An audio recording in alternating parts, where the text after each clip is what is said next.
Welcome to the Living Artist Podcast. I'm your host, Preston M. Smith.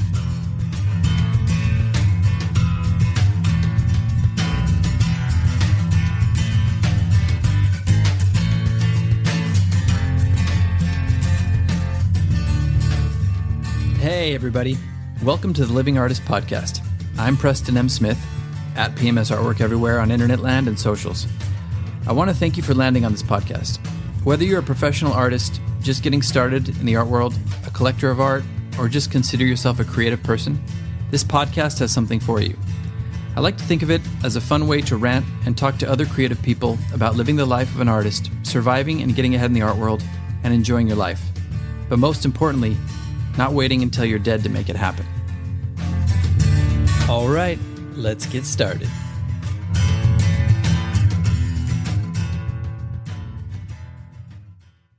Want to make a podcast? Spotify's got a platform that lets you make one super easily, then distribute it everywhere and even earn money, all in one place for free. It's called Spotify for Podcasters, and here's how it works. Spotify for Podcasters lets you record and edit podcasts right from your phone or computer, so no matter what your setup is like, you can start creating today. Then, you can distribute your podcast to Spotify and everywhere else podcasts are heard. Video podcasts are also available on Spotify, as well as Q&A polls to take conversations with your fans to the next level. With Spotify for Podcasters, you can earn money in a variety of ways, including ads and podcast subscriptions. And best of all, it's totally free with no catch. I'm personally getting a lot out of Spotify for Podcasters, and I highly recommend you give it a try. Download the Spotify for Podcasters app or go to www.spotify.com/podcasters to get started. Let's see what's on my YouTube feed today. Hi everybody, this is your good friend, Tony Robbins, back today with a very special I message. can't hear you. Wait a minute. Okay. Can't hear anything. Okay, as I was saying, today I would like to talk to you about your energy level. Wait a minute, what the hell? Sorry, my bad. My headphones were on, and the music was playing. Kindly start again, please. Okay, well, today I'd like to talk to you about raising your energy levels to get into a peak performance state. You gotta be shitting me. Oh, sorry, my bad. That's my phone. Hang on a second. Let me just answer this for a second. Hello, Mumford residence? You can't pay me enough for this crap. No, he doesn't live here anymore. You have the wrong number. Thank you. All right, I'm back. Tony? Where'd he go? Whatever. I'll see what's on TV. Well, there you have it. A $1 million coaching session with Tony Robbins down the drain. All because you couldn't focus. Well, Tony Robbins can only mean one thing, right? We're going to be talking about mindset. Because, look, let's get down to it. Mindset is everything. You could say energy is everything. You could say focus is everything. You could say hard work is everything. But really, when it comes down to it, it's all about your mindset and your belief in yourself. And that's why I was conjuring up another Tony Robbins thing. Because, Tony Robbins really does get you focused in on mindset and energy and belief. So we're going to talk about belief in yourself today. And kind of more importantly, we're going to be talking about beliefs that you're putting on yourself that are limiting, or just weak aspects of your artistic practice or the way you're dealing with people out in the world or in gallery situations or submitting your work, and what's holding you back. Because a lot of times you really are your worst enemy because you can't see what you're doing wrong. And sometimes you are just your worst enemy because you let all of your programming and hang-ups and bullshit get in your own way.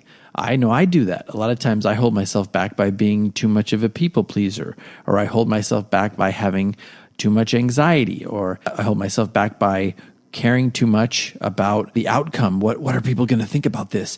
Or, the inner critic, a lot of those things. You could name any number of them. Self-sabotage or even imposter syndrome. All of these things can hold you back.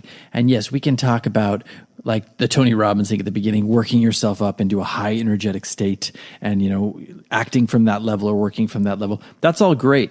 But if you don't believe in yourself, or if you don't really have a good inner compass, then that is only going to take you so far. So today, we're going to give you a little short episode and really just a little trick, a little self-hack that you can apply to your life, one that kind of helps you to step outside of your body and see things from a different perspective and also act from a place of power. You might have heard of power animals, and this is kind of similar, but I would go even further to label these as your own alter ego or like your own inner hero even. That's more accurate, I think. And this is great because it's one of those things that you can always stop and do. The title of this is Wwdbd. You probably heard of the Wwdbd. What would Jesus do? That's kind of a play on that. Mine is what would David Bowie do, because he's one of my heroes, as you know, if you've listened to this podcast at all. But you can find your own, whoever that is. It could be Frida Kahlo. It could be George O'Keeffe. It could be Marina Abramovitz. It could be Pablo Picasso. It could be Billie Eilish, although she's pretty young. I like to go with somebody who's been around for a while and who's been around in a lot of different genres and really has been tried and true as an artist and tested in many different ways for many different decades. But you can choose whoever really speaks to you, somebody that you get a lot of power and strength from and inspiration. Because for me, it's one of those things where I have a very strong belief in my work. I have a very strong belief in what I've done, and I've accomplished a lot in my career, but we all have that imposter syndrome from time to time. We all have that kind of like, oh man, am I really good enough? Or, just self-doubt or self-sabotage. It comes up from time to time because, let's face it, it's hard to be an artist and it's hard to be putting yourself out there all the time. And sometimes the criticism and sometimes the inner criticism and sometimes the failure or rejection gets to you and it gets under your skin. If it happens enough, if you're having a bad day, if you're having a bad month, or you're in a funk, or you've got a writer's block or a painter's block or sculptor's block, whatever you want to call it, creative block, then yeah, this can get to you. It can start to get under your skin and start to make you feel bad. So this is just one of those things that you can reach for, that you can kind of keep in your back pocket. I'll give you a couple examples. For one, let's say I'm going to a gallery opening, a place I've never shown my work in before. And maybe it's a pretty good gallery. Maybe it's even a blue chip gallery. Maybe it's just a gallery that's in a great area of town that has a really wonderful clientele, that has a lot of big collectors, and you're freaked out. Maybe it's just your first show. Who knows? But you're going into a gallery situation where you're feeling a little timid, or you're feeling a little down on yourself, or you're feeling like, oh man, maybe I don't belong here. I would always think like, okay, I'll just go and keep to myself and stick by my work or whatever. Or, maybe the tendency is to go in and start talking a lot because you have this nervous energy. So you just start blabbering. I like to reach into the back pocket and just picture a David Bowie character. I always talk about David Bowie as being my power animal when I conjure him up so vividly that I can kind of like adopt that and internalize it. Like, what would he do if in this situation? What would he do if he was going to a gallery? Would he be like blabbering, or would he be a wallflower? No, he'd probably be somewhere in between. He would go in with confidence. He would go in with poise, emanating obvious cool, like he was such a badass. And, very well respected by a lot of people. So you go in with that kind of feeling. You don't have to go in and be timid, but you don't have to go in and start chatting everybody up. You just go in with this presence of being rooted in your own self and walk in like you deserve to be there, because you do deserve to be there, because your work is in there. Your work was chosen. Therefore, you deserve to be there. And you know what you've done. You know what you've been through to get to this point. You know all the hours and nights and weekends and everything that you've put into this to get to this place. So just conjure this person up. Like I said, maybe it's Cher. Who knows? Maybe it's Alanis Morissette, whatever. I'm just coming up with people off the top of my head. But whoever this person is for you, find that essence and internalize it and go, yeah, that's right. I can sink into and adopt that kind of energy that'll root me in this moment, make me feel more present and more tuned into the energy that I want to be portraying and embodying when I go into this situation. So that's one example. Well, let me give you an example of something not to do, okay? Let's say you are like I was back in the day and you have a little bit of a drinking problem, or you like drinking too much and you go into situations. And let's say you've chosen as your alter ego a Charles Bukowski type of person or something like that. Well, that might not be the best person to be thinking about as you're going to a cocktail party, or if you're showing in a bar or whatever. You have to show your work at an event where there's a lot of drinking, because if that's your power person, you're probably going to reach for that drink. And I used to like Charles Bukowski a lot, and I used to use that to rationalize some of my drinking behavior. So that might not be the best type of person to shoot for. Now, like a David Bowie who went through some of these problems and got sober and ended up getting through that and creating some of his best work after that and being the poster child of cool, that's a great person to think of. Like, what would David Bowie do in this situation in a cocktail party? Well, he would just go in and be rooted in himself and just talk to people as himself and be confident and comfortable with who he is. That's a great thing to have in your back pocket in a situation like that, because it's so easy to fall to temptation. It's so easy to fall to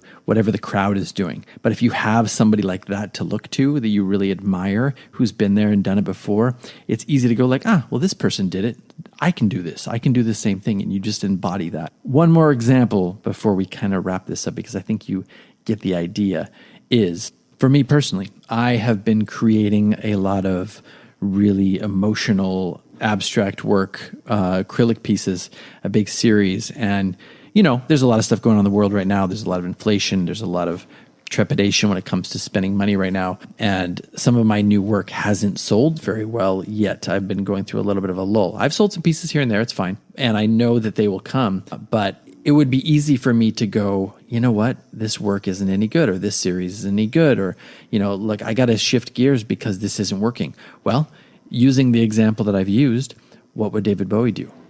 David Bowie went through a period in the 90s where he released a bunch of albums and he got torn apart by the critics. You could even say in the 80s, some of his albums where he became too commercial. Like, he got a lot of crap for that. But now some of that stuff is the best stuff that he has. I mean, obviously his 70s work is great too, but he just followed his passion and created whatever he wanted to create. And you know what? It didn't always hit right when it hit. But like now, look, I'm sitting here in 2023 listening to stuff in the 90s and going like, man, this is some of my favorite work of his. And other people also love it. So it's, maybe it's not for this time, but it gives me confidence to go, yeah, this is good. Like, I trust my inner voice. I've been doing this a long time. I've sold a lot of work, many hundreds of pieces from many different genres. And I know that this will hit at some other point. And I'm not going to just abandon what I'm doing or what I'm working on because whatever, sales are lagging at the moment.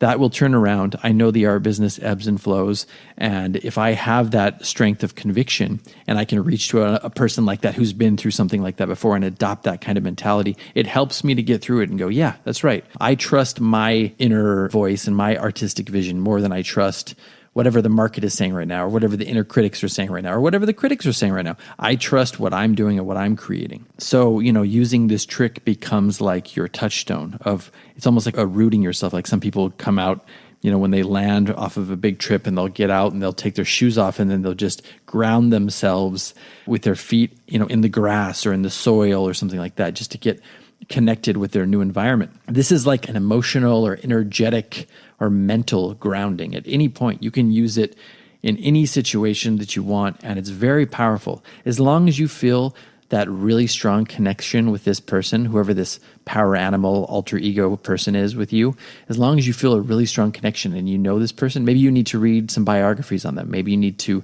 digest more of their music. Maybe you need to watch a biopic or documentaries or whatever. But it's something that really gets you into their mindset, so you have a reference point so you can dip into this whenever you want and really feel it. Like, for me, it's so easy. I can just snap my fingers and get into that mindset. So hopefully that's something that is interesting to you. It might sound like, nonsense, or it might sound very woo-woo, but, whatever works. I don't really care, and you shouldn't care either. Whatever works for you, because we all have moments of doubt as artists. We all do.